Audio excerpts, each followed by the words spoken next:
Good morning. Good morning. Morning.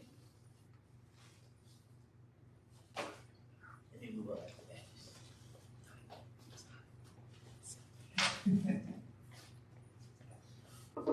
Well, we have a nice, quiet crowd here this morning. I'm on Petty, one of the facilitators for Sarah Stevenson Tuesday Forum, along with Mary Johnson, Jackie Edwards, Walton,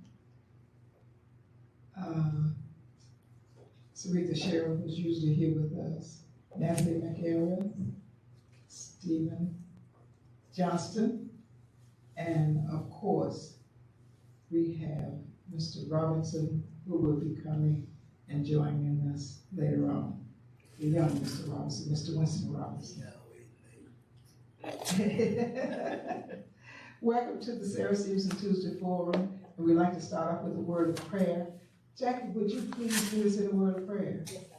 And we're requesting that you come up front. Steve wants to see your face.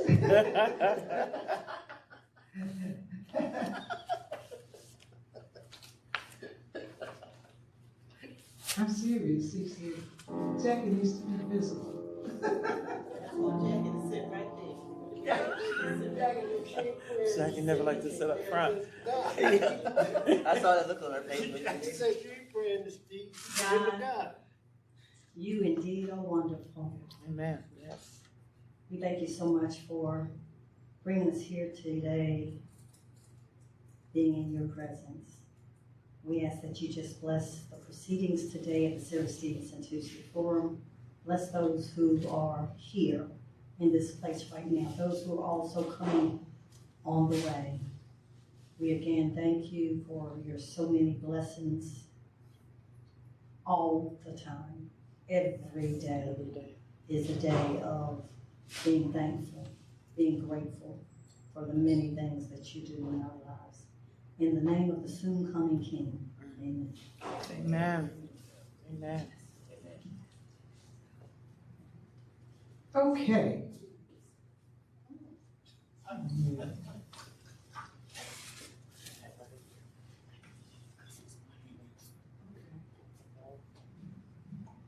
Good morning. Morning. It's me. I'm back. It's time for the Christmas party. It's going to be on the 12th, 2 weeks from today.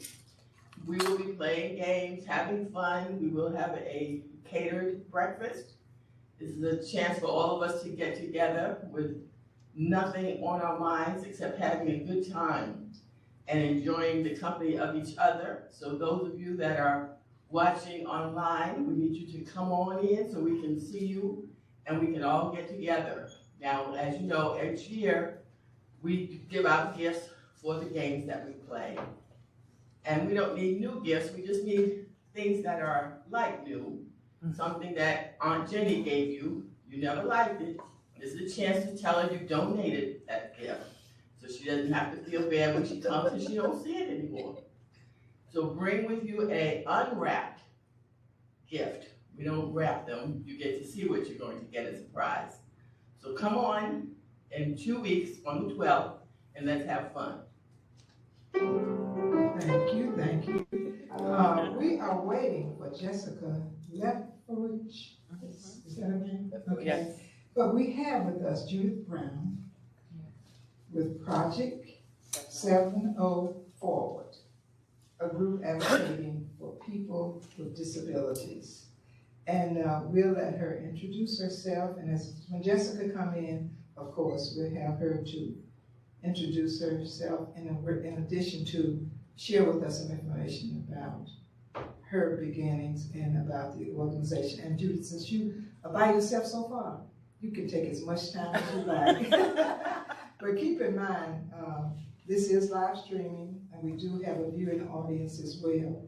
And we do take questions from our viewing audience. And as Winston Robinson would always say, please put your telephones on silent.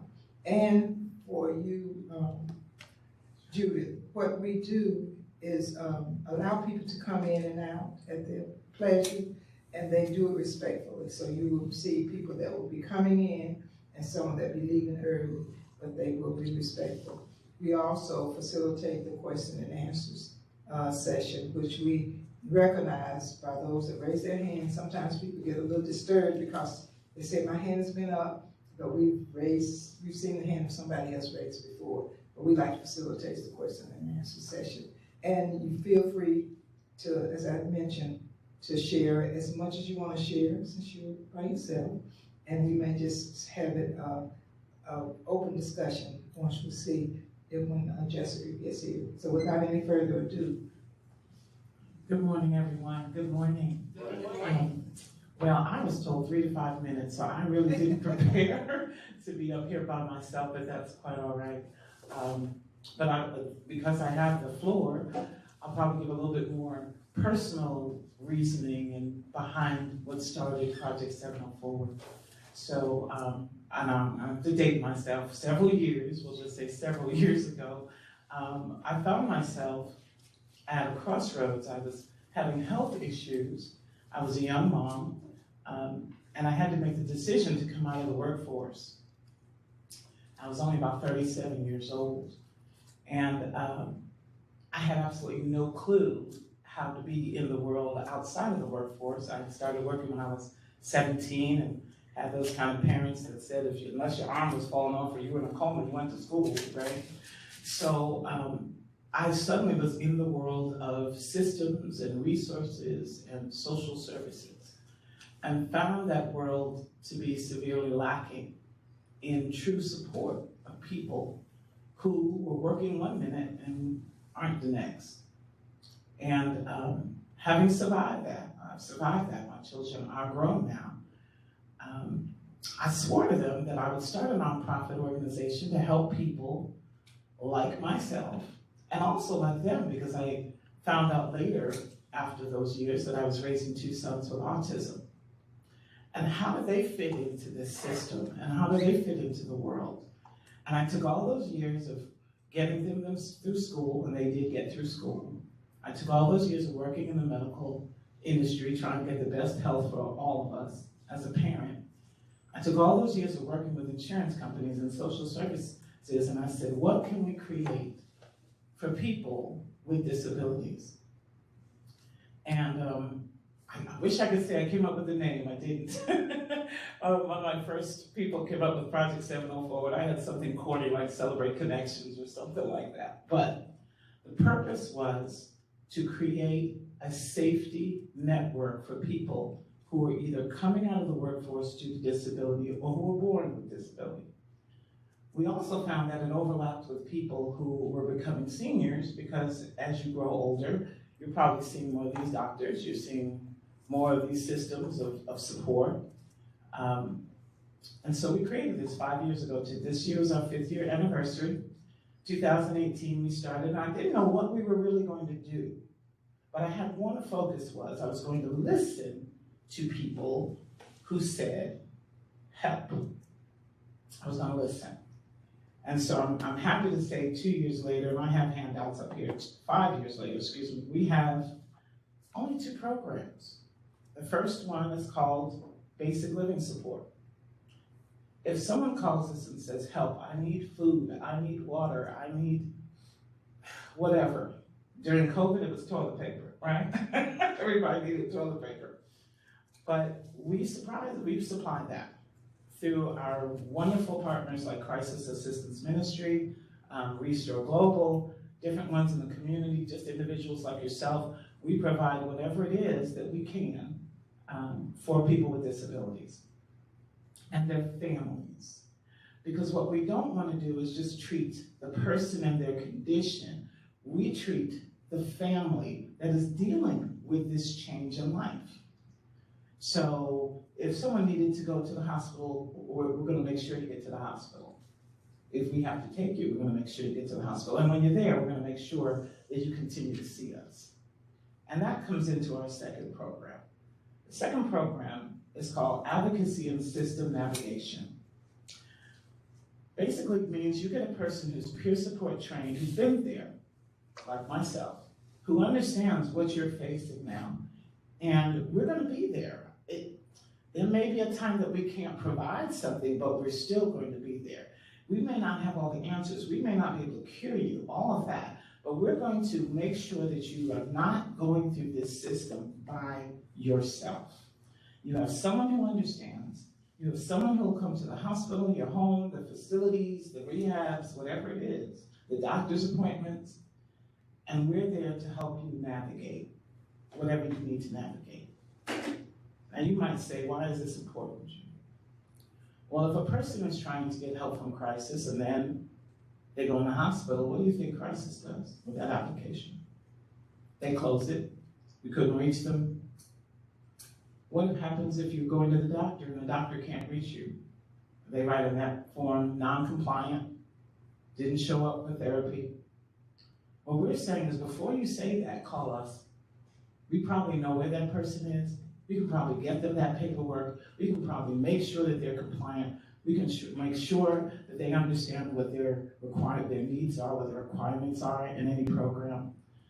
And we become that lifeline to keep people connected, but not only connected, but positive.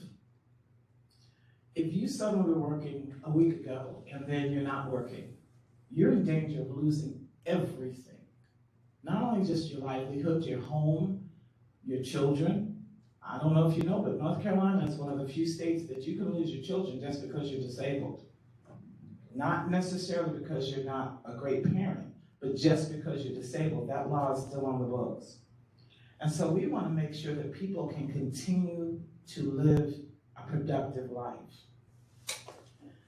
One of the things that we've come out of this program doing, and you say, well, Judy, how do you get your funding? I'm always asked, how do you get your funding?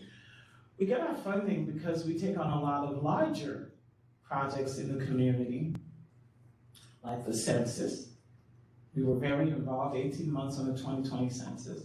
We were involved in vaccines. We were involved in voting. And we've actually now have an emerging program based on voting rights for people with disabilities.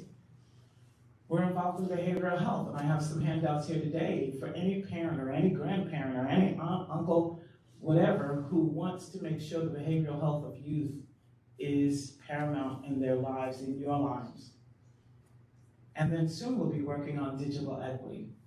And you might say, Judy, what in the world does that have to do with people with disabilities?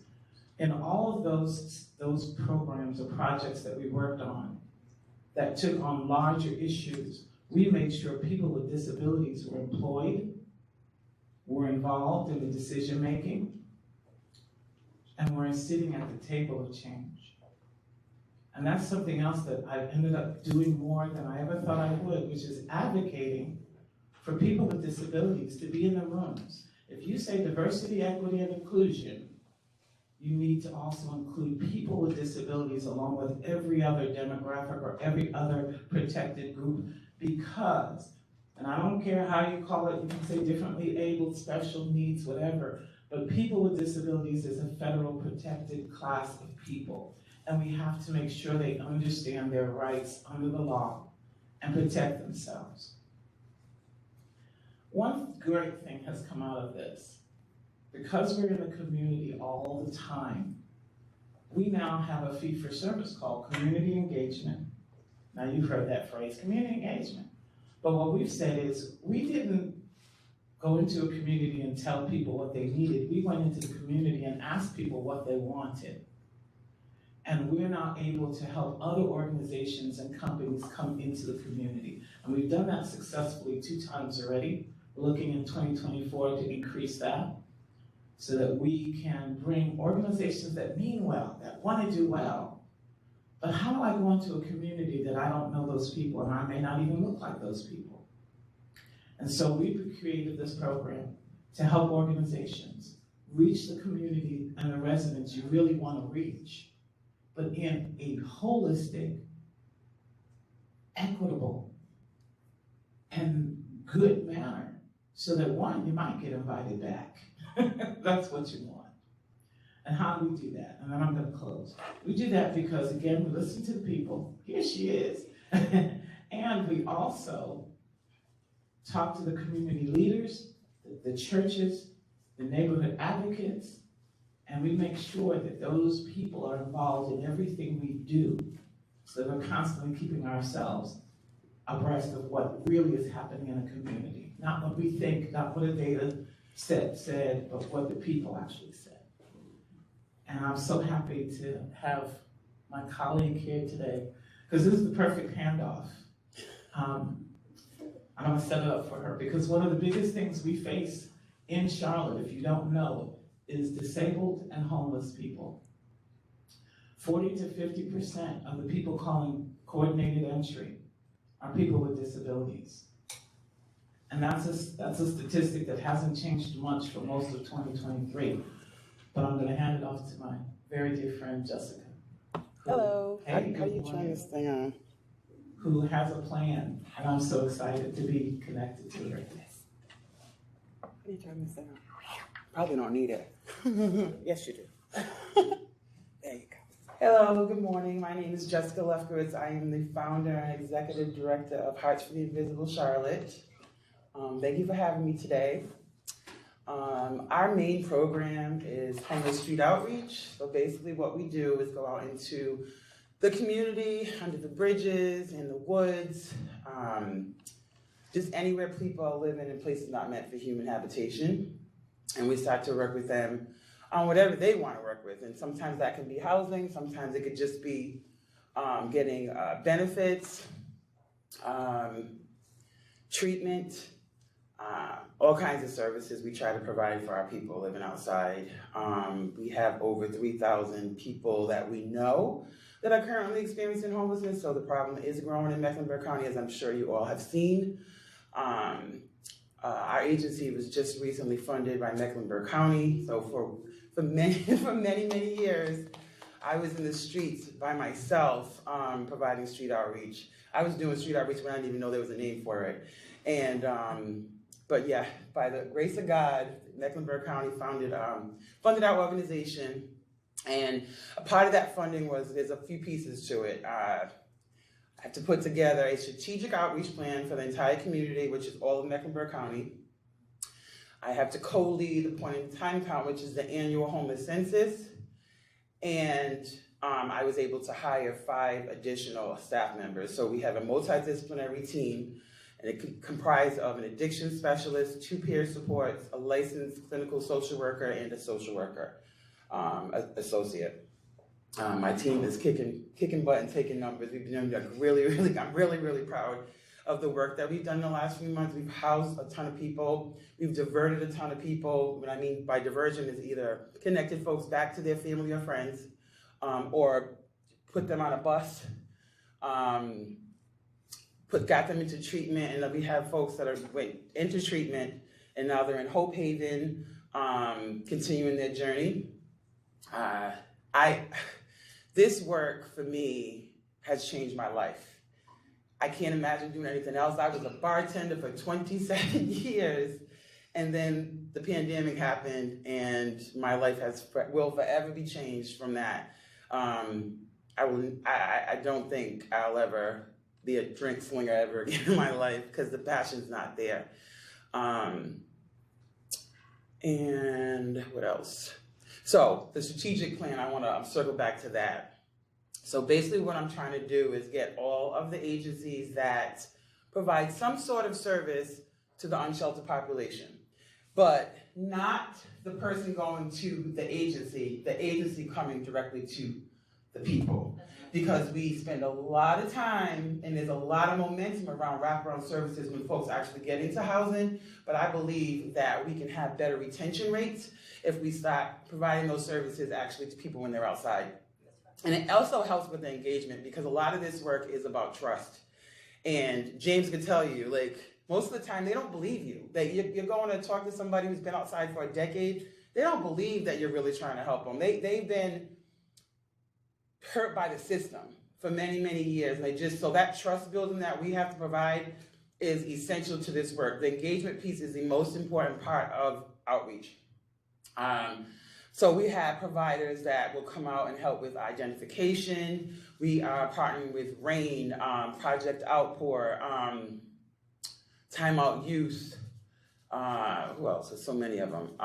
But several agencies that will actually go out to them. And I think that's just a critical component to provide adequate services to the most vulnerable in our county. And then another thing I'm just really, really big on is advocacy, because the stigma behind homelessness drives me crazy. If somebody says crackhead in front of me, you're gonna get it. You're gonna get it because it's disrespectful. These folks are sick, right? And the traumas that come from being outside are immense. You know, I've done several coordinated entry assessments on all the females. I don't think I've done one where a woman hasn't been sexually assaulted. And you tell me if you're living outside, if you wouldn't have mental health disorders, if you've been violently attacked.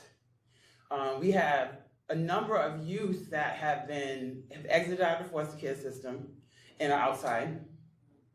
And like Judith said, like the disabled population, it's horrible. You know, we have people with chronic illnesses that have no place to go. Shelter capacity they're full. They're full every night. So I get phone calls about a mom and 2 kids in the car, and you have to figure out what to do in that situation. We had that happen last week at the vigil. You know, we had county commissioners there, and they're witnessing a family with a 2-year-old that have no place to sleep.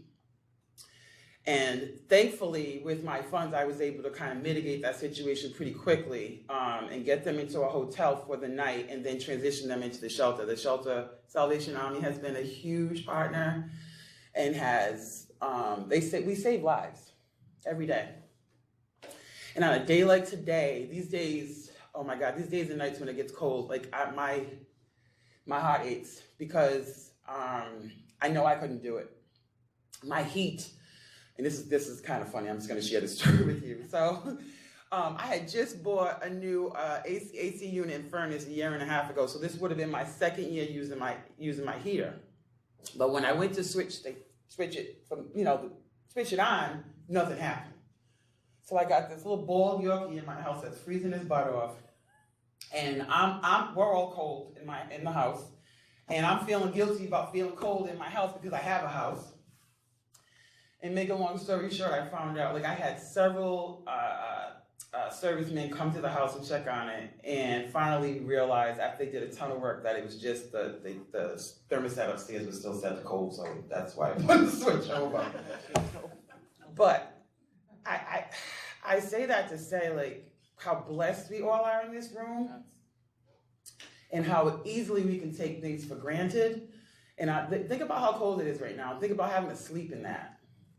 And for many reasons, I mean, the shelter is going to expand capacity. I just made those phone calls. So they are expanding capacity, and that's great. We still don't have enough room to, if every single homeless person decided they were going to go in the shelter today, we couldn't do it.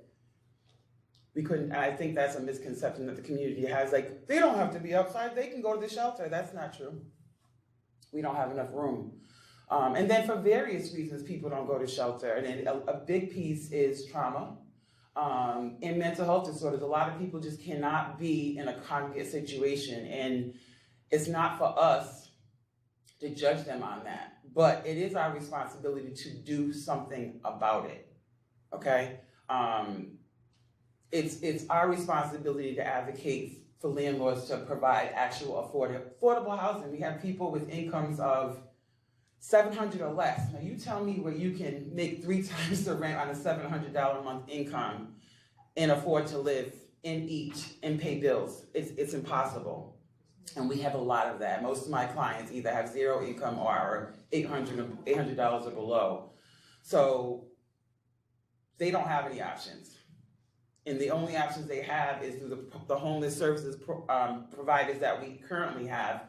And everybody's trying hard to expand their reach to landlords, and landlords are they're not buying in because of inflation. They know they can charge $1,600 a month for a unit that shouldn't be more than $700 a month. That's what we have here now. We have greed, and we don't have enough people who stand up for the most vulnerable in our county, people living in poverty and people living outside. And I just think, you know, we all, when the pandemic happened and businesses were shutting down, we were all in an uproar. Can't get my latte. Can't get my latte today, right? But that same person that makes your latte can now not afford to pay rent to live anywhere. And now add kids to that equation. And where do you end up? You end up outside or in a shelter if you're lucky. So it is our duty to advocate and try to figure this out as a community. It's time. Like, Charlotte does not have to become Atlanta. There's no reason for that. We're one of the wealthiest counties in America. This should not be happening.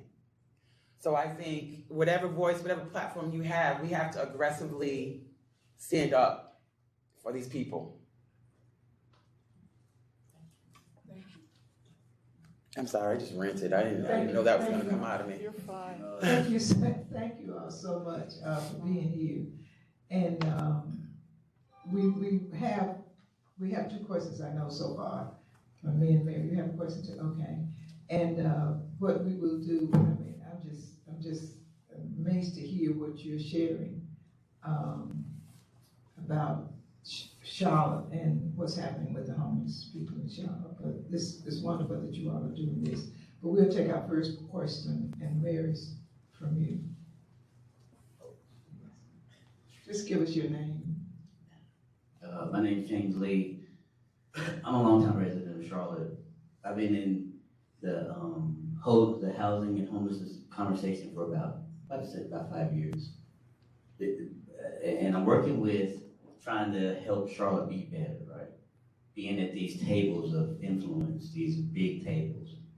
I want to ask both you ladies to address, number one, Judy, with you mentioning that 40% of folks that identify that called in the 211 identify somebody with a disability.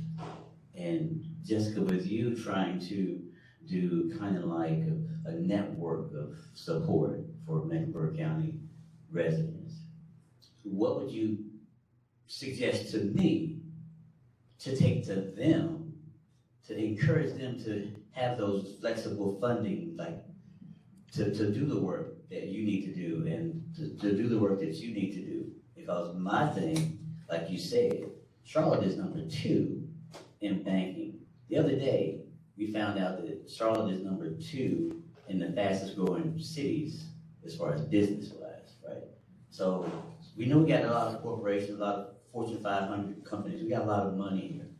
So how can we advocate for that money to be loosened so that you can do your work better, and Judy, you can continue to do your work better? What would you ladies suggest to folks like me who are advocating at those tables to say, hey, Charlotte corporate, let's help with this homelessness situation because housing is getting out of control? James, I knew James was going to come with it.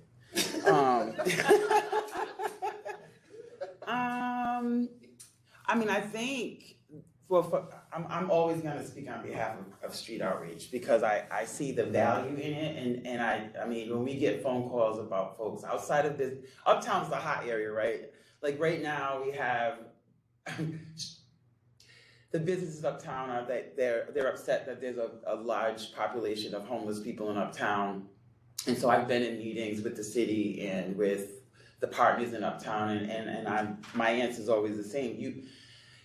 If you want to see things reduced, because homelessness is going to be, we hope to see it end in our lifetime, right? But if you want to see at the very least a reduction, you have to invest in programs that actually do the work and have the results. And street outreach is definitely one of them. Like, we have great success with getting vulnerable populations off the streets, and it's because of the type of work that it is, that engagement piece.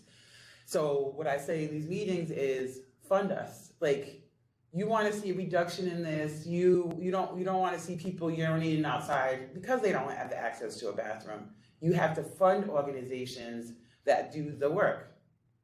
I would also say the one thing I've noticed about Charlotte is our faith community is a force to be reckoned with. But I think also engaging in the faith community and expanding out that way would be helpful as well. And as far as support, like for me, and even more specifically right now, like there's always ways that we can help. We can do some of that Band-Aid work, like keeping somebody warm, having churches do blanket drives or sleeping bag drives, cans of ravioli, hot hands, that survival stuff, like just simple things like that, and donate it to agencies who actually distribute it and don't make people have to go through all this red tape to get services, because I am anti that. There's a lot of agencies that you have to go through so much hoopla just to get help, and we don't ever want to be that kind of agency. As long as I am leading this agency, I am going to do my very best to minimize the red tape to access and services, and I think that's a big thing too, the red tape. I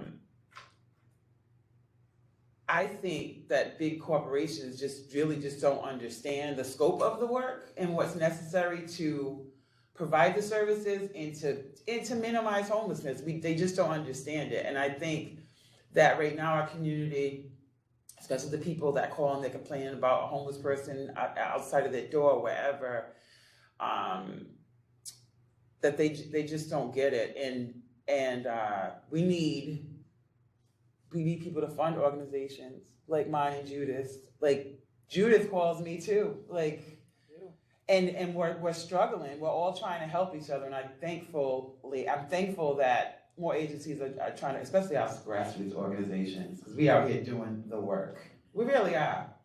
We're the ones that get the least amount of funding, but do the most do the most work. And finally, I think that's something that's being noticed, and I'm appreciative of that. But I want to make sure that these big businesses know about Judith's organization and know about all the other small organizations that are making impact in the community. I think we just have to speak up. I'm sorry, as the official timekeeper, we need to make your answers a little bit shorter. Okay, I didn't even know you were there with the time. Right. Sorry. Yeah. All right. Well, real quick, James, we talk about this all the time. Tell the stories. Make it real for them to understand that this might have been your former employee, this might have been your former contractor, your former vendor. Project 704 didn't start off to be involved in homelessness.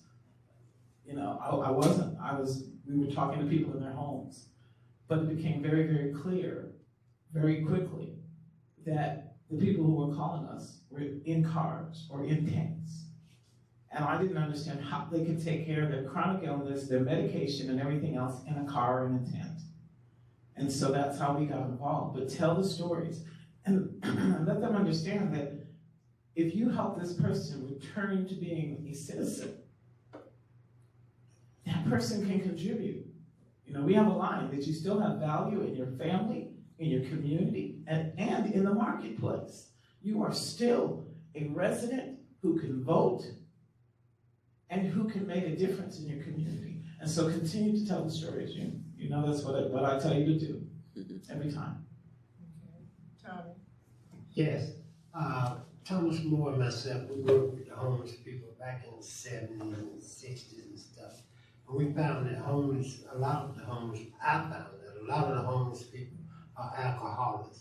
So are you addressing that problem for homelessness, like the alcoholics that's homeless? They're just out there and they want to bottle of wine. Are you addressing the alcoholic problem? When you say addressing it, excuse me. Are you getting treatments for them? Are they still out there on their own? Okay, so we are a housing first community. I'm just gonna shorten what that means. So we work with people whether they're addicted to drugs, whether any kind of substances.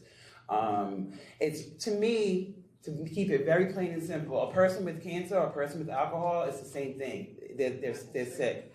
So the process of this work is the same no matter what. In this work, we cannot force anybody to get treatment to receive our services, and I would never do that. So as far as addressing it, yes, we always try to address issues like that, but we can't, it's not something you can just, hey, we know you have a drinking problem, so if you want to get these services, you have to stop drinking. It doesn't, that's absolutely, to me, that's unethical. But yes, we have had great success that I'm really, really proud of getting people into treatment. More people are asking for help because they have that engagement piece and they have people who are actually going out to them and showing that they actually care. Yeah. Can I just address that real quick? Just as specifically and Project 704, we meet people exactly where they are. But this isn't a 30, 60, 90 day thing. Some of our clients we've been involved with for 3.5 to 4 years. So, as Jessica says, you meet them exactly where they are. And as you build that trust, and as they begin to build the idea that they will get out of this, I've seen people ask for treatment. I've seen people ask for the therapy. I've seen people ask for the counseling. But when you're in trauma survival mode, that might be the only way you can cope. Yeah. And so we don't do the judgment thing, but I have seen over a period of years, this isn't a quick fix thing. This is literally, you have to help somebody come back onto the grid of civilization and to see their worth. Yeah. And when you do that work, it's messy, it's risky, but it's very rewarding when that person makes the choice to say, I'm going into therapy. I'm going to see this doctor because I need this. I want to live so I can see my grandchildren. That's what we have to keep our eyes on so we can get them there. I have the next question. My question is in reference to how the Medicaid expansion, since it's been approved, is going to benefit your programs, number one. And the other part is help us and our listening audience to understand the difference between the housing, the Mecklenburg County Health and Human Services, and the housing of the city of Charlotte, and how they tie together and making it possible for those that are experiencing homelessness to work for our community, to benefit our community. That was a lot. I'm trying to remember what the first part of the question was. How does Medicare expansion? All right, you can do that one, and then I'll address the I hard can one. do that one real quick. Medicaid expansion, first of all, is going to take the people that I serve, most of them before they get their Social Security benefits. We're struggling to get them Medicaid. We're struggling. If it wasn't for Novant clinics and CW Williams and all these other clinics that are filling in the gap, some of these people would have been dead by now. And I'm being very realistic. They would be dead. So Medicaid expansion is going to begin to give people medical care, medication coverage, so that we can keep them alive, so that they can survive through this long term. I don't know if you knew, it's 2 to 5 years is the average length time for people to go from I applied for disability to when I get it, 2 to 5 years. That was pre-COVID.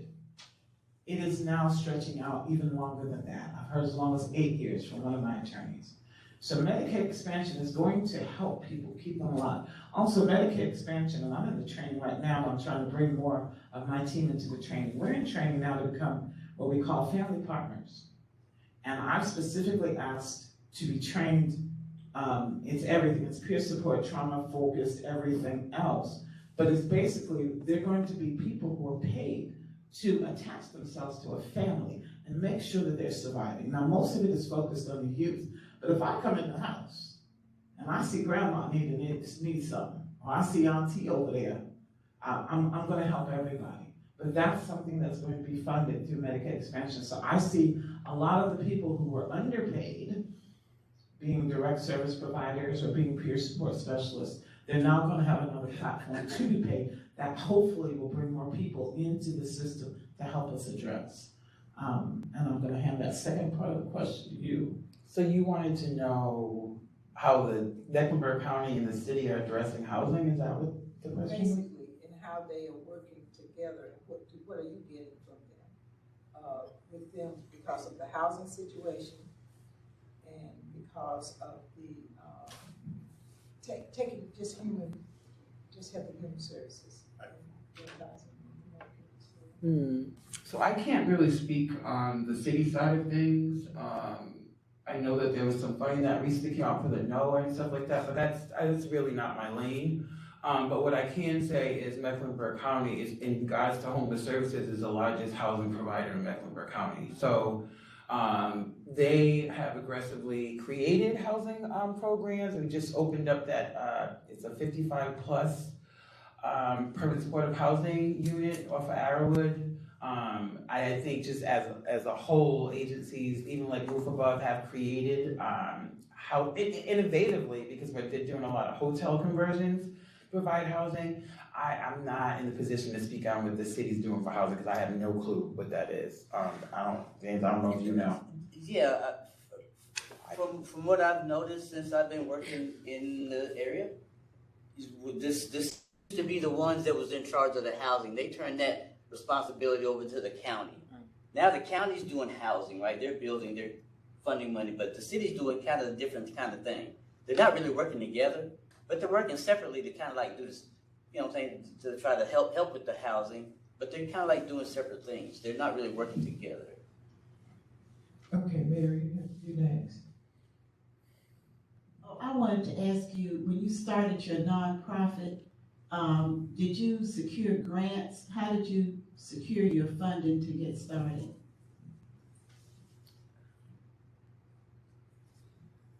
Yes. Well, our first grant, I love to say, came from the city. It was our last grant that came from the city.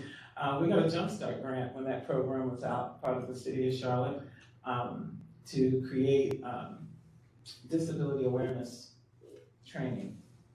But the rest of our funding came from other funders. And like I said, what we've done, and it's been very unorthodox, and James knows I hate to talk about it, but basically we went after these larger funds to work on bigger issues.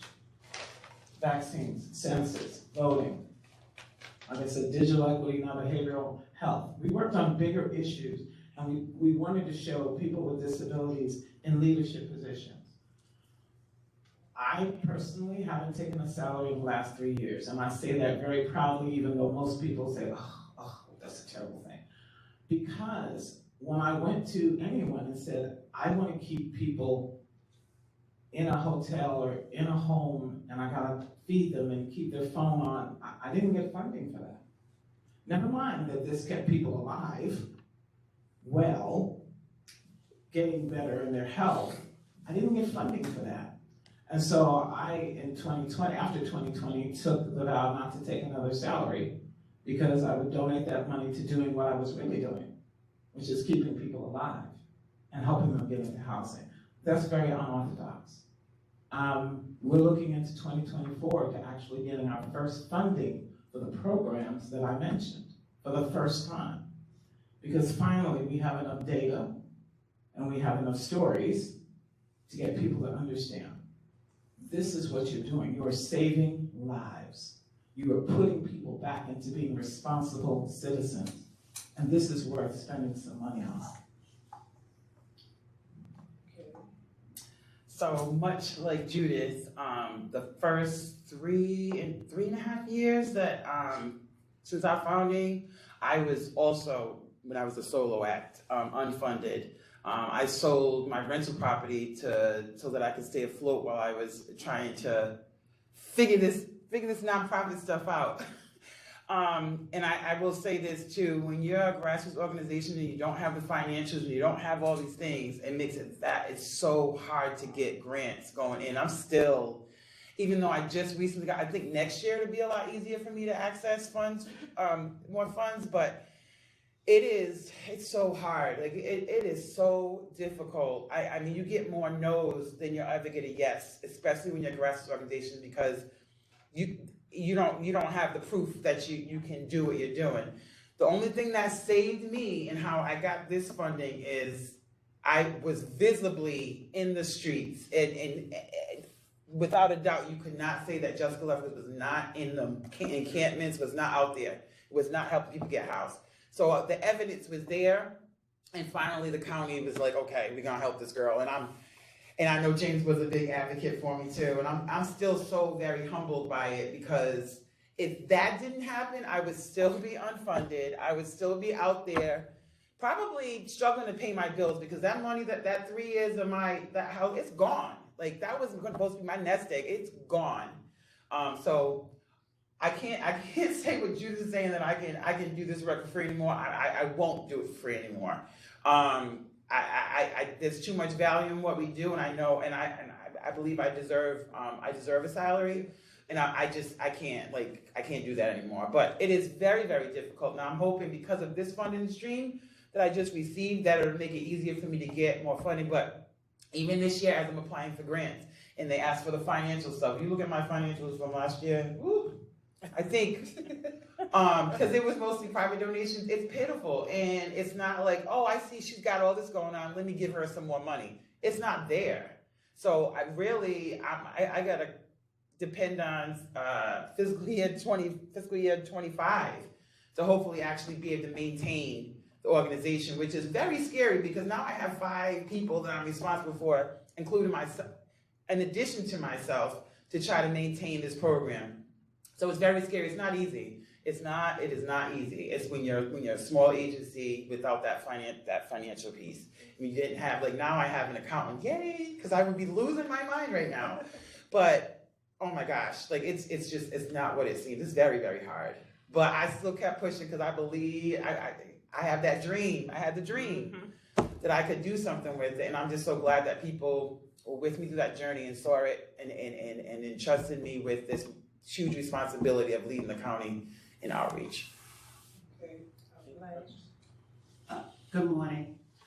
As we all know that it is very hard for grassroots organizations to get funding. You know, my organization's been around for 30 years. Thank God I was with Maria Macon and the Mecklenburg Council of Elders in order to help us with those data, the information and things like that. Because for some reason, you can get a grassroots organization that just jumped up and get the funding because of their names. I'm not gonna call those people's names, but that's what they have done. But how do we get, now James said we could get at the table sometime, and we have gotten at the table. Yeah. But how can we as a team, we gotta stop being separate. We gotta kind of come together as a team in order to work. Because I was in education, my business was in education. But then I jumped to homelessness and housing because of Lake Arbor, you know. But when I opened the doors to Lake Arbor, everybody else got the credit for it. You know, I wrote a book on it just for the heck of it because I'm letting you know this is what you didn't do this. But the thing about it is that how can we come together as a team to get at the table? Because the city, you know, because the other day somebody came here and talked about low income, thing. What was it? Low income, and they were talking about it, but it wasn't talking about how they was going to fix it for them. You know what I'm saying? Because you had to be really low. That's almost like a song in order to get any kind of funding. So how can we, as a team grassroots organization, come together to fight the city and the county commissions and let them know that we need those fundings just as much as those top people that you're giving it to? Thank you, Brian. You want to take this one? You can take that one. So I will say this. So the full name, the actual legal name of our organization is Hearts for the Invisible Charlotte Coalition. So when we came out, when I started with obviously me going out, and then in the tent city that we had in Uptown, and as I was out there was other little small groups that were getting in the fold, right? So the coalition piece came into like, hey, let's do this together. Like, let's not double up on giving the same person a tent or a blanket. Let's work this out. We had a group, so we just communicated that way. This was in the very beginning stages. Now, since then, a lot of those organizations, when Tent City disappeared, they disappeared too. But there are other agencies that are still active, and we work together really, really well. And most of them are Black-led that I really partner with. But I will say this, as far as the seat at the table, for me, becoming a member of the COC, Continuum of Care, played a huge role because it did give me visibility Because it wasn't hard to be invisible for a long time. It was like, that girl Jessica, that tall lady Jessica, that, you know, it was never hard to be invisible, right? And that's not what I wanted. I didn't want it to be the Jessica show ever. Like, you know what I mean? I wanted it to be about the work that the agency was doing, whether it was through me or not. So back to the COC, Kingdom Care is a good platform to have that visibility, especially from the federal funding side. And I think that within the COC, I think and you just gave me an idea, and James, I think you're probably excited about this idea, I hope. I think we should pull a secondary layer to that with the grassroots organizations and make us a mighty force outside of the macro organizations and us really, really getting together. And that's not happened yet, but I think that is an excellent idea. But I would say getting involved is huge. Like I pushed my way through that door, and I'm actually on the governing board with James. And I got a big mouth. So and you gotta get at that table. I would say definitely that's a good start. You know my head is like this. I know. You know, I'm gonna be real honest. Real quick, I decided that Charlotte didn't want to talk about disabilities. I'm sorry. Now, if I wanted to talk about cancer or I wanted to talk about a specific medical condition, I could sit at tables. But they didn't want to talk about people who were a whole community. 1 out of 5 Americans is a person with a disability. 17% of Charlotte are people with disabilities. Didn't want to talk about that. And so I went regional. I went all the way to Raleigh. I'm actually now going national. And James knows we're almost about to go international. I went to people who already understood what I was trying to bring, and I've joined every network that I can. So there are networks where you're exposed to funding, and Blanche, we can talk about this, but there's networks that you're exposed to funding, and they're looking at grassroots nonprofit organizations. So that's what I did. I went a whole nother route because I figured I had to go out to come back in and make sure that Charlotte understood this is not just, you know, this is a global problem. You know, there's an International Day of the Disabled Person, December 3rd, coming up. And it's something that we needed to bring here because when I moved here 13 years ago, there was nothing for my sons, nothing. I could get them maybe a bus ticket or something like that. They were supposed to be put on services and forgotten. And I wasn't going to allow that to happen for my sons either. And so that's kind of what I had to do.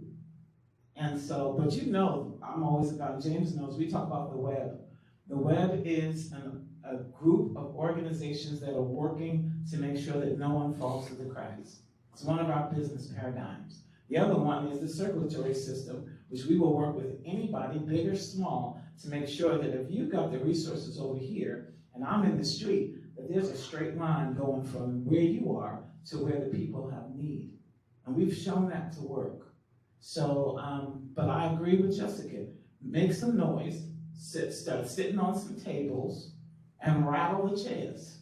Okay, just rattle. Okay, we have Tommy next. Yes. After World War II, they started public housing. The public housing was supposed to be a temporary thing. You move to public housing at a cheap rent till you can save enough to buy a house. Tommy, put the microphone up to you. I'll move on. So have that changed in it? Because I know when I was out there, we had people staying in public housing for generations. The grandmama, the mama, the sister, the brother. So have that changed any? I don't know, I haven't been out there in so long. That's not my lane. I'm sorry. She said housing was her lane. What? I'm not talking to you. I won't say that I know that much about public housing. What I do know is about anybody who collects disabilities in poverty. They're not going to move out because they can't afford to move out. James and I talk about this all the time. You can't afford to stay and you can't afford to relocate. As far as housing on a long-term basis, whether you're buying a house, we do have Habitat of Humanity here. And again, I'm only speaking from the lens in which I can speak. That does help people with disabilities buy their home. But public housing is a lot of where our people with disabilities end up for the rest of their lives. Okay, next is the young man in the back. And give us your name, please. Alright, Kendrick Cunningham. Can I speak to this question right there, AJ? It was in the Carter administration when the federal government switched from investing in public housing to where we created Section 8 so that we could like stop the agglomeration of poverty. So like the new way of how the federal government invests in housing is through Section 8 vouchers. But my question is, I heard recently that people who are homeless are able to, they have a job, they're not able to access the shelter. Could one of y'all verify that for me? If they have a job? If they have a job, they're not able to like access the shelter. I don't think so. I don't think, I never heard of anything like that. I know that what I do know is that if you have a job, you just have to have verification of that. But no. All right, thank you. Okay, Nathalie. That would be counterproductive. It would be. I've had this debate with people, well, not really debate, discussion, on whether you should give money to the people that are standing by the roadsides, approaching the cars as they wait. Should you give them money or not? I'll take Like this. your opinion. I'll take this one. Take No, that. I like both your opinions. So my opinion on that is, if you want to give somebody money, give them the money. If you're going to second guess what you're giving and what they're going to do with it and what's going to happen, then don't give it. I mean, it's to me, it's that simple. If you're concerned that they're going to go buy drugs with it, and they may, then just don't do it. If that is a concern and you're like, well, maybe I'll just give food, then give the food. I think giving is up to the person. This question I get asked quite a bit. I don't give money anymore. I used to, especially before I started this work, I used to give money all the time. I didn't care. I was like, once it's out of my hand, it's gone. I don't care what happens to it. And I think most of the time, when you go out and you feed the homeless on Thanksgiving, why are you doing it? You doing it because you think that's the only day of the year they're hungry? You know what I'm saying? Like, you give either because you want to make yourself feel good about that you did a good deed, or you give because you just feel like it's the right thing to do in that moment. Whatever it is, you give what you want to give, and it's a private decision that a person makes. Yeah. I have too many stories to tell, but yes, I still give, and I'll be quick. One time I was on my way to church and I stopped and I gave this guy $20 and he started crying. And I said, do you want to come to church with me? And he said, no, and I could tell by the way he looked, he wasn't eating very much. I saw that man a year later, and we both started crying because what he had done with that $20 was get on the bus and go into rehab. Wow. She said, if you're going to give, but care more about the person. He said, well, don't hug me, I don't smell well, I still give him a hug. And I looked him in his eyes. And I said, I hope you do good with this $20. I get gift cards from Crisis all the time. I stand on the corner and I'll give a $25 gift card to anybody. Go get you something to eat. Maybe you don't. And I never forgot, I gave one to one lady and she walked off and looked like she didn't have to panhandle for the rest of the day. It is an internal thing. I still give. Well, The green light should be on. Green light should be the on. green light's not on. Push it, slide the thing. Okay. I'm glad you opened that box. Well-intentioned people. Over the Thanksgiving holiday, Block Love came on Facebook, and she mentioned that a lot of folks fed the people down there, which I used to be down there myself. But the problem was, it seemed like people were just dropping off their leftovers. No plates, no spoons, no forks, just treating people like dogs. Talk to us about well-intentioned people, because I've done that myself. Struggle with, should I give this person? And I've been that person that have received that money, but then I went and bought drugs, yeah. But so well-intentioned people. Yeah. So my first real experience with well-intentioned people was when I started to work in Tent City. in 95-degree weather, people dropped off a crate of milk outside to folks, or boxes of stilettos. You know what I'm saying? So I think what I will say, and I noticed this too when I stopped taking in clothing donations because of how really disrespectful the donations were, like giving me stuff that looked like they took it out of their dirty laundry basket and threw it in a bag and gave it to me, or it was full of pet hair or holes. I would not give a person anything that I wouldn't eat or put on my own back. And I think giving with dignity is huge. Like you give to this person the same way you would give to your parent or your child. I think that's a big thing. So to James's point, giving people your scraps, and it's obvious when it's, because I see, even though I live over in Sugar Creek, I see people drop off big old pans of their leftover food, but yeah, there is no plate. So no, we're not cave animals, right? So I think just giving with dignity is key. Yeah, James and I know we go into Greer Heights on quite a regular basis with any leftover food. We do a lot of food rescue, and but I'll just tell you something that we do in Project 7 Forward when we think about food. When somebody fills out our intake and they say, well, I'll just take a food box, I'm going to ask you whether it is culturally, religiously, and dietarily what you should be eating. Because the last thing I'm going to do, if you're supposed to be on low salt, is give you a whole bunch of canned goods that's going to send you to the hospital. And we actually had that happen. So it's important that if you're going to give, just give with dignity, give with mindfulness. What am I doing? Would this be something I'd serve at my own table to my own family? Will I wear this? We work with prices a lot, making sure that most of the stuff we're giving out in the street is brand new with the tag still on it. Because I don't think somebody should take somebody's rags with holes. I just don't.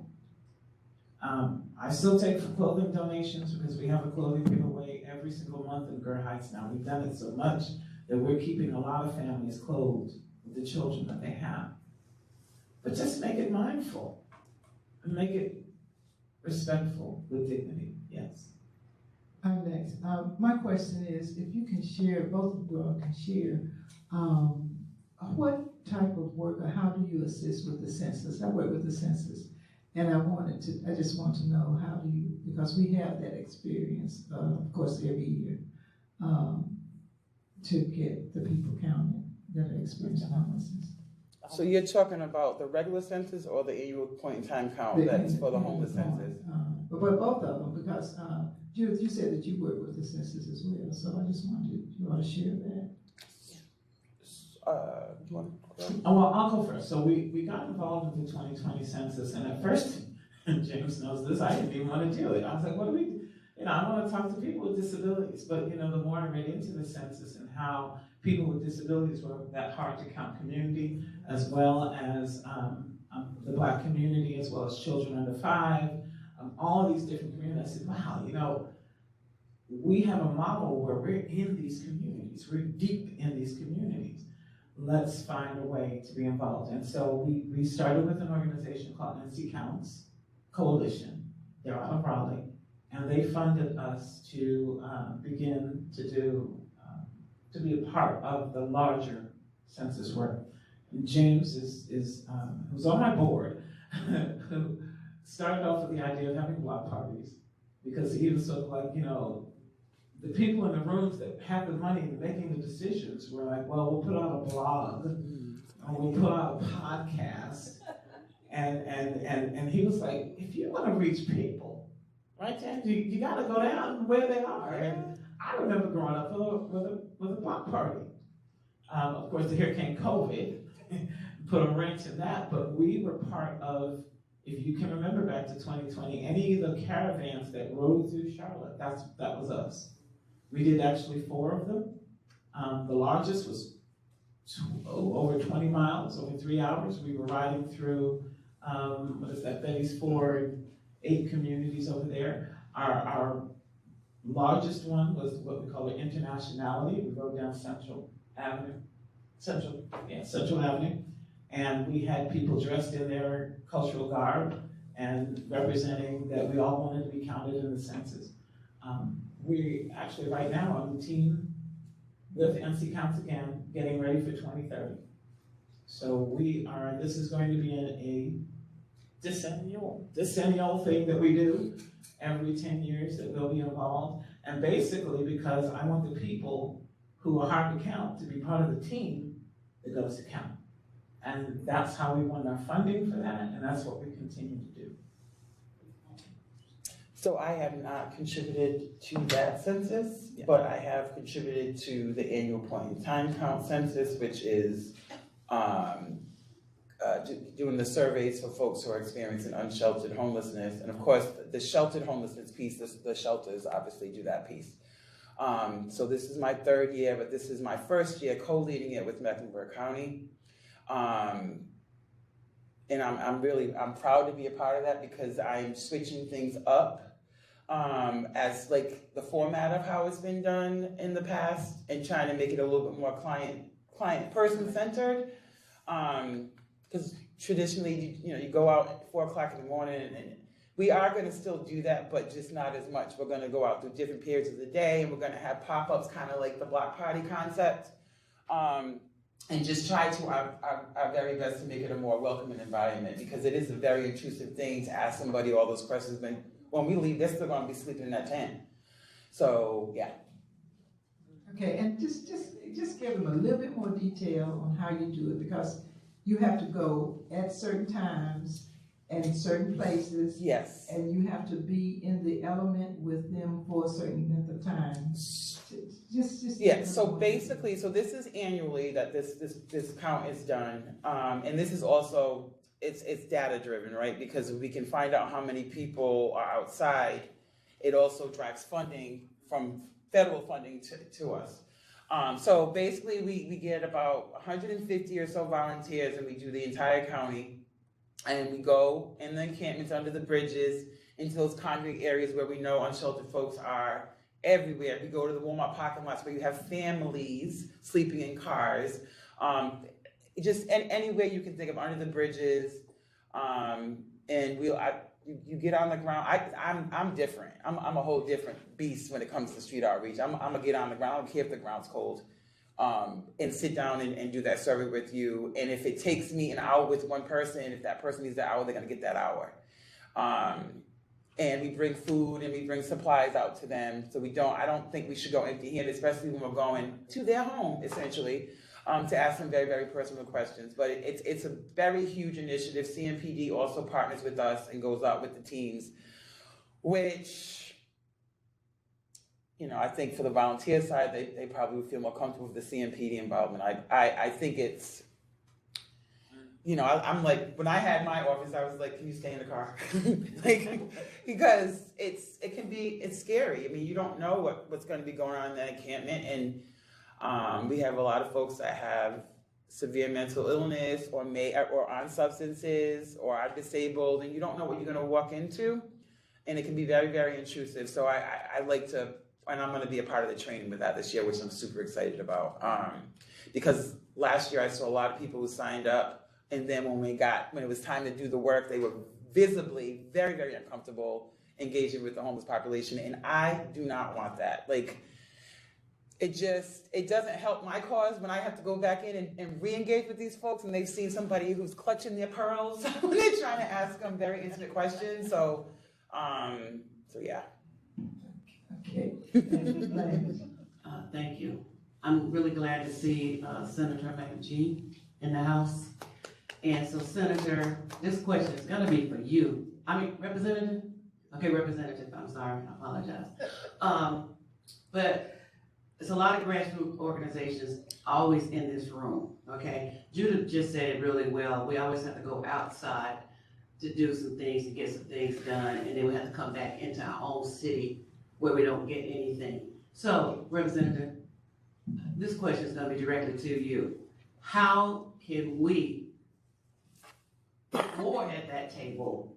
Do we need to come up there to you? We need to do what? Because it is time out for all of these grassroots organizations to be doing this work. And we're not getting anything if we're not whatever. It's just like, we just got a problem here in Charlotte, North Carolina. Why I gotta go outside when I could be right here and we don't get the help?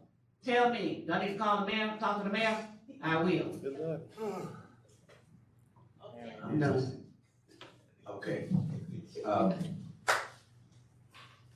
That's a good question, Max. Let me think, I'm thinking about this. Well, I don't have anything to do with the mayor, but, we do give them a certain amount of money for projects. You heard of the pork that goes down, goes around, for different members of projects? Well, we have a budget, $30 million budget for first part of biennium. And the approximately $30 million for, $30 billion, excuse me, for the second part of the biennium. But a lot of people's projects, right now, the Republicans in majority, so they distribute a lot of these fundings for organizations and whatever. I'm saying, in actual fact, for organizations that are good for their eye, pleasing to their eye. We've been able to, well, I know I have, with some others, have been able to get into some of those funds. Not into the degree that Republicans do, but for some degree. And even former Senator Ford, remember, he got a lot of projects that he got done for the city of Charlotte. But you have to yield something in that process. They might want you to vote on something. Okay? They might want, and it might be unpopular. So, you have to pay that, by the minute. But that's generally how it works. You have to kind of cooperate and graduate to get some of your projects, done in this environment that is Republican-led an environment. Thank you. Yeah, my question is on the census, like when I remember they used to have a lot of young white people taking census in black communities. And I remember like you could see a 2-bedroom house and the white woman would estimate his mother, 2 kids, and the father. And there would be 13 people living in that house. So have they improved on that? Because they say like 12 million, 13 million black people, about 30 million. I wish I could say the 2020 census was as accurate as it could have been. It was not.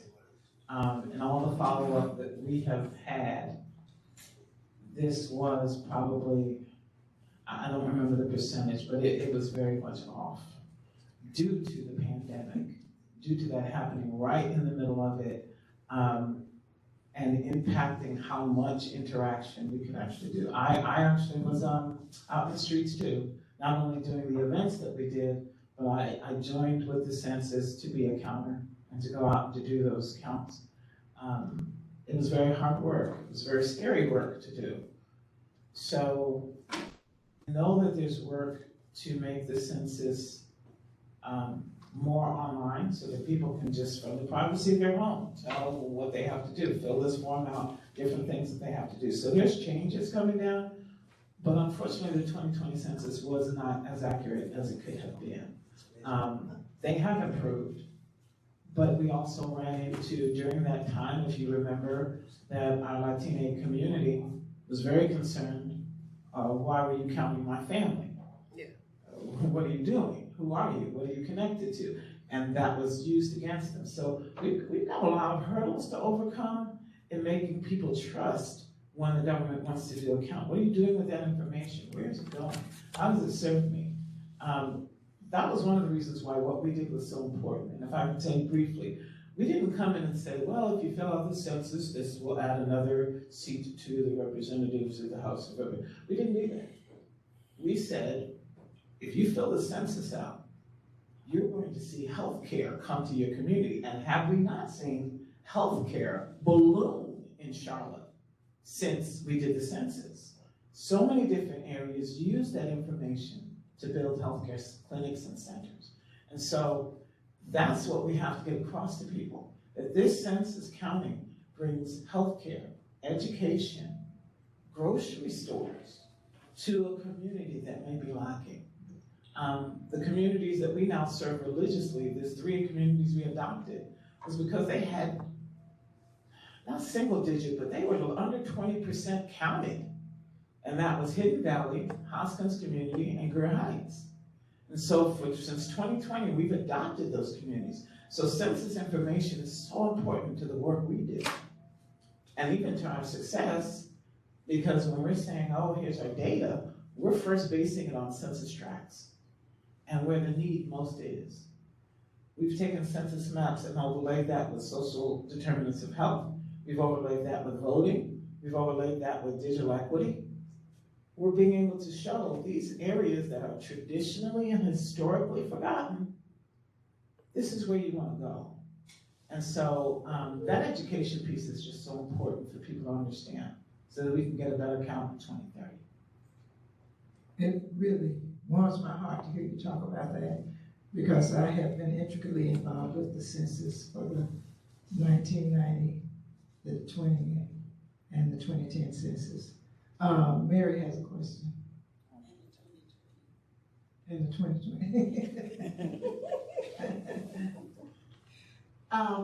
My question is, now that we are approaching 2024, which is going to be a big election year, are you all going to be doing anything with that as far as voter registration and voter engagement?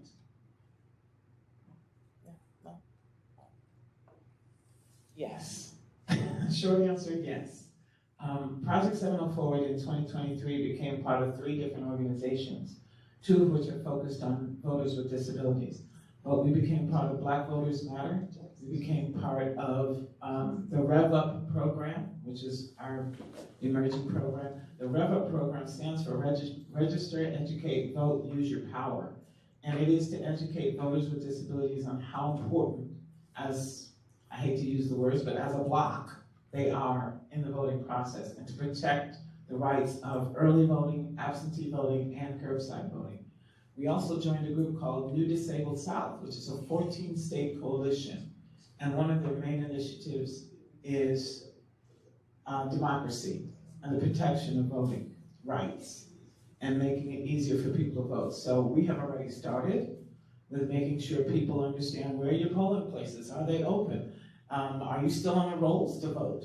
After 2 years, and if you don't vote in a primary or a major election, you fall off in the state of North Carolina. Do you understand and how to protect your absentee vote? Do you, as a person with a disability, I'm proud to say that both my children from 18 on became voters. With autism, they vote. They may not vote in every single seat, but for every single seat, but they understand the importance of voting as Black men. Yes, we will be involved and on the street, handing out information. There's a new site that's going to be called Rev Up NC. Just so you know, this is the first Rev Up chapter in North Carolina, period. So it won't just be Charlotte only, it will be a statewide initiative. And 2 of my other founders are in Davidson County. We hope to eventually have a representative from every single county in the state of North Carolina to support voters with disabilities. So, yes, look for us. Jackie has a comment. I just wanted to thank you ladies for coming. I met both of you in the streets. Mm-hmm. And your boots were on the ground. Jessica with Tent City on a Saturday morning and feeding people and giving out clothes. And you sis, giving out clothes in Hidden Valley to the Latina community. But I just want to encourage you to stay vigilant, stay encouraged. Folks see the work that you're doing. And you know, it's gonna make a difference. You know, folk often talk about Miss Stevenson and that she had purpose and that she had impact. And y'all have impact. But again, stay encouraged. Thank you, sir. And I'd just like to say that we did a voter registration at the Harold Marshall Center with an organization I'm involved in. And we got about 10 people that registered to vote that was experiencing homelessness. So it was just amazing that we got the 10. And we did it on a Saturday morning, and I'll just be honest with you, that was my first time seeing so many people that were lined up to eat breakfast on that Saturday morning. But they were also intelligent people. We had conversations with them. They registered to vote and said that they would vote. I mean, it was just amazing, and we need to do more of that, and we need to have more volunteers to assist you with doing that. And it really bothers me when I know that we have so many established organizations in this city that say that they will volunteer and they'll give you $1 or some food, and they think that that's really making a significant contribution to our community, when in fact, we need to just get to know the people and embrace them, as you all have shared with us this morning.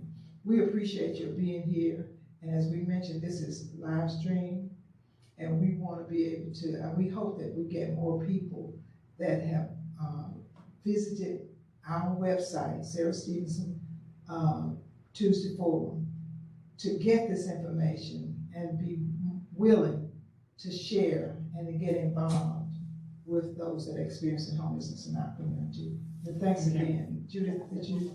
I just wanted to tell really quickly, in 2020, we have a private donor. I'm looking for another one. James is out there looking. We were able to provide Rise to the Polls we offered it to 42 locations. We had over 16 that included all of them Livian, the shelters, the men's shelter and the women's shelter. We took people to their polling place for 2 straight days. It was 9 vehicles, 5 of them were ADA compliant. So we took people with disabilities to the polls for 2 days straight. That money went directly to the people who were doing the driving. But we had volunteers on those buses. We had volunteers at the polling places. They were able to get in safely. They have a blessing bag on their way back home. And it was something that we now want to repeat every 4 years. Okay, I'd just like to say before Jackie speaks, it sounds as us that it seems to be that James should have been up there with you all. So James, can you share with us a little bit about James, because you are connected as well and probably should have been up there with this group. Mm-hmm. Do you mind? This is their moment. I'm honored to share this moment with them. Yes, I've done a lot of work with Judy for the last 5 years, coming off of crack cocaine addiction and homelessness myself, being a veteran. Growing up in Charlotte, I've seen Charlotte change a lot. And now I'm on a mission that God gave me to help my city be better for everybody. We got this initiative called Home for All that we've been working on for about 4 years, that's talking about how do we help folks that we've been talking about today. How do we help people navigate through success in their life, and what does that success look like? Because God brought me through it, now I have a business, and that's what I do, help Judy connect and help corporations and businesses connect with people. Because like Jessica said, I don't trust you when you come in my neighborhood. We got over 75 nonprofit organizations working in Great Heights. You would think that if you got there, you would see vans and cars, all kinds of, you would see the support. If you have 75 nonprofits working in the community with 2,000 people, 800 homes. That part. Just in this one bubble area, you would think. But just like we've been talking about all morning, the resources out there, but there's no effectiveness in the impact that money is coming to our neighborhood. There's no impact. There's no, you can give me 3,000 computers, but I don't know how to use it. I don't even know how to turn it on. Or get to it. Or get to it. So it's great that you brought food out Thanksgiving, but you didn't serve it. So I'm trying to get people to wake up about what is it to respect people in their life journey right now, right? Because that's what we have to do to help people in Charlotte.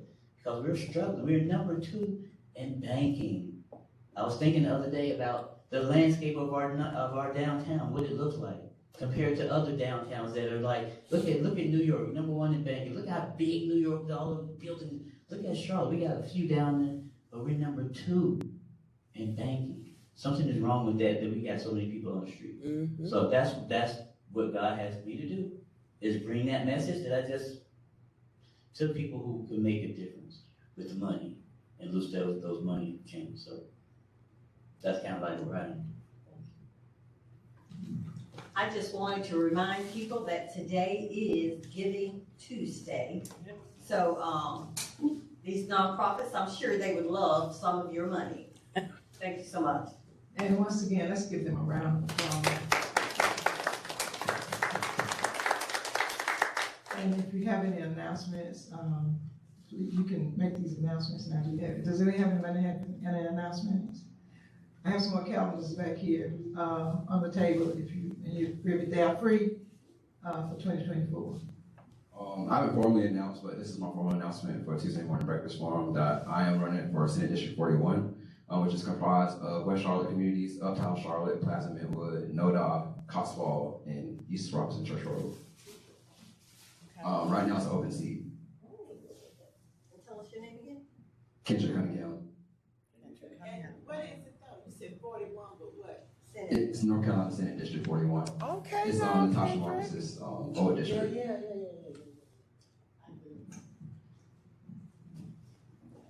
I want to announce that a Sign of the Times is doing a soulful celebration at the Booth Playhouse. This is a big deal, and they're looking to for some support from all the people that they have been supporting for all these years. In case you don't know, the Sign of the Times is an actual not-for-profit organization. It's a jazz band with a wonderful vocalist, Tony. Yes. And they're going to actually be playing at the Booth Playhouse on December 15th. It's a Friday, so everybody run out and get your tickets. Thanks again. We know we have to leave this room. And so what? Oh, Jessica. Yeah, I just want to say thank you, Ms. Jackie, for pointing out that it is Giving Tuesday. And if you would be so kind, if anybody's interested, we're really trying to rev up on supplies for the winter. So if you Google Hearts for the Invisible, we're going to come up with the heart logo. And if you want to go to our kindness platform and donate to our outreach program, we would greatly appreciate it. We really need to bulk up on that. And unfortunately, that wonderful funding that I got does not include food or the hot hands or the sleeping bags or any of that stuff. So if you would be so kind, if you are interested in helping us help the people in the cold, we would be grateful. Hearts for the Invisible. Thank you. Yes, real quick, December, I have it up now, let it go. We're gonna be in Grand Heights doing their Health for the Holidays drive-through, and that's gonna be December 9th from 1 to 4. Project 704 will be there. We're doing about 200 blessing bags with behavioral health information and provider lists, and so we're hoping to be able to support our residents. And I do have information up here if you'd like to give to us. We can always help, just like you said, a lot of our funding doesn't cover food. One of the main things that people need every day. Yes. But it doesn't cover food. It's crazy. Yeah, and so we're always open and helpful. But anything, you would be surprised. We help people when they're moving in to get their items in their rooms, in their homes. So we take all donations. Thank you.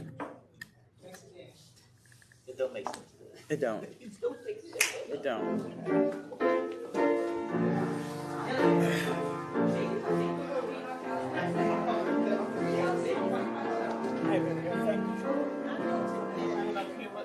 Thank you. You